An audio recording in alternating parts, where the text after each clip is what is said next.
Well, good morning everybody and welcome back to Living La Dolce Vita, the front room refurb. Not quite sure what part this is.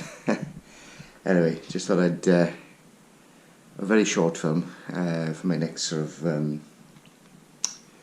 bit of process of this room. Anyway, just good. Okay, so the problem I've got is the finished surface needs to be obviously above this screw head here to cover the screw head. So even if I was to put a piece of trim plastic on that, it still wouldn't cover it. And this is what it is, 2 inch. This is a 2 inch piece of wood, so that's coming out to there.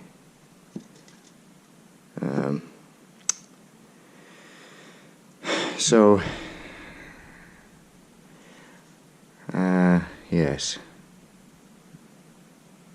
so it needs to be 2 inches plus whatever that is, which is about 10 mil.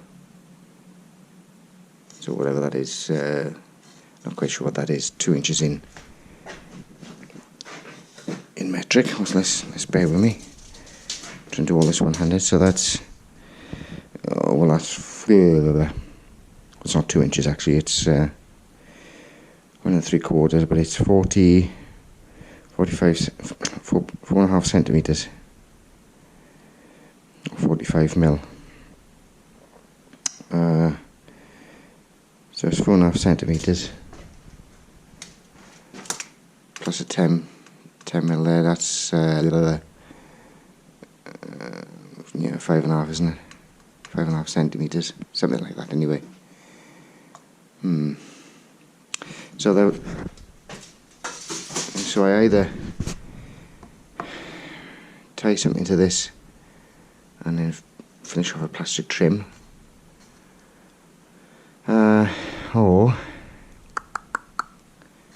I cut this out, take it all the way out, and then I put a brick up all the way up here on end, bricks on end, and then nice bit of wooden trim on the top of that, and or plastic on top of that. So that's the conundrum I've got. And then of course I've got the added bonus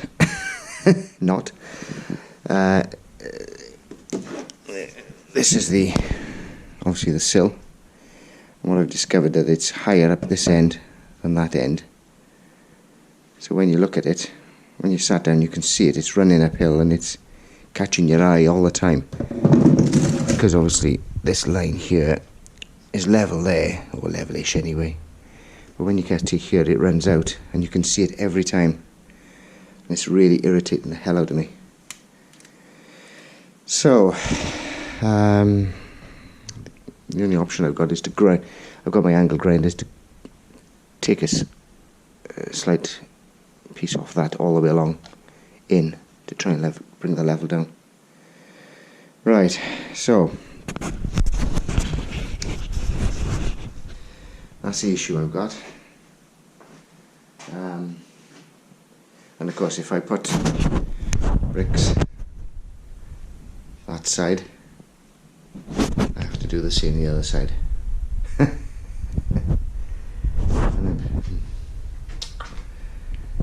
This is the trouble with these old houses. You start one job and then it starts going into another job, because you're undoing or revealing mess all the time. Right. Anyway, so this job is becoming a bit of a nightmare, unfortunately. Well, for me it is. But I've got a bit of a bad back as well, and I can't think straight with the pain. So, which is not a good thing, if you're not thinking straight, you start doing stuff and you think, oh, I wish I hadn't done that. Anyway, I'm going to stop burbling and I'll just sit down and have a little hard think about this. Anyway, I shall see you in the next one. Hopefully an update on what I've finally decided. Bye for now. Hello everybody and welcome back. So it's been a day or maybe 2 days since the beginning of this video. And yeah, so I was going to film the bits and pieces I was doing, but as is the way, battery ran out, and well, it had run out before I started, and it takes a bit of a while to charge up.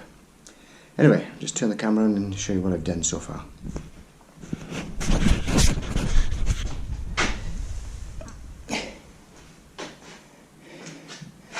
So, okay, so I don't know if you can see. I've bought some of these. I think they call them aerated blocks, but they're very light. You know, they're 4 inches by 8 inches by 6 or something like that. And I just cut them down with my angle grinder, and I basically filled in, cut them to size, stacked them and cemented them in vertically, if you can see that. And that's just basically to take out the bulk of the gap that was there. You know, I could have built it up with wood, I suppose, but it would have been that's a great big chunk of wood. So these were cheap; they're only about just over £1 each. So, and a bit of cement. So, yeah. Anyway, so what I've done now then, I had 2 choices. I could have either brought this surface here. Let's just see if I don't know if we can. This edge. I could have brought this edge level to this surface here, but that would have created a gap at the back. Now I could have then put the trim, plastic trim, to cover that gap, but yeah, I don't know. So I want to try and get as an airtight a gap as possible, because you know there is a bit of a draft behind there. So I pushed them back, and the cement that I had left over, I've built it up a bit. When it's all gone off tomorrow, I shall, well, hopefully I'll film that this time. Tomorrow I shall put a bit of batten on this surface here, so that it's level with this surface, and then I'll finish off with the cement there. And I don't know if this did show up on the early part of the film, but it was all messy in here, so what I've done, I've filled in with the remainder of the cement all the way along here. When it's gone off enough, I shall scrape it back so we got it so it's nice and level, and I'll be ready then for the windowsill to be put on, which is this is the old one, so I'm hoping to reuse this. Yeah. Whew, so that's what I've been doing. A bit fiddly, but getting there. So obviously with all this, let's just check. I don't know if you can see from this distance, but there's where I've dropped the sand and cement. I'm going to leave that go off. It'll be easier to clean up when it's gone off, and I can scrape it up a lot easier. Right, so that'll be for this one. Not quite sure what episode this is. It'll be, I think it's episode 16. And hopefully tomorrow, I think it'll be tomorrow, because I'm going away up to Kent on the weekend. And so I want to try and hopefully finish this window before then. We'll see. So tomorrow I'm hoping to finish off filling up the remainder of the cement, and then yeah, we'll see where we go from there. Okay, that'll do for now. See you later. Bye for now.